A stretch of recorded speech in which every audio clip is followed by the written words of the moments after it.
গল্পবাজের নতুন রহস্যময় সিরিজ শেষ ট্রেনের ডাকে পর্ব 2। স্টেশনের বাইরে যে দাঁড়িয়েছিল। রাহুল নিখোঁজ হওয়ার খবর ভাইরাল। তার শেষ ভিডিও দেখে শিহরিত হয় সকলে। ক্যামেরায় রেকর্ড হওয়া শেষ মুহূর্তে রাহুল বলেছিল, ট্রেনটা এখানে নেই, কিন্তু কারা যেন প্ল্যাটফর্মে হেঁটে বেড়াচ্ছে।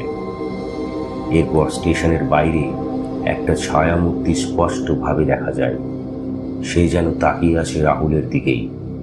রাত 2:40 পরে স্থানীয় রেলকর্মীরা বলেছে, প্রতিদিন এই নির্দিষ্ট সময়ে কেউ একজন স্টেশনের গেটের বাইরে দাঁড়িয়ে থাকে।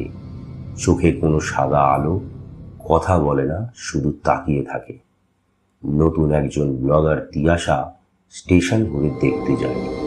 সে যখন বাইরে ভিডিও করছে, হঠাৎ করেই ক্যামেরা বন্ধ হয়ে যায়, আর পেছন থেকে একটা গলা বলে ওঠে, ট্রেন আসে না, মানুষ নিজের পায়েই আসে হারিয়ে যেতে। তিয়াশা ছুটে স্টেশনের ভেতরে ঢোকে, কিন্তু গেট বন্ধ। একটা ছেঁড়া টিকিট পড়ে আছে মাটিতে, লেখা রাহুল ঘোষ, রাত 2:40, ওয়ান ওয়ে।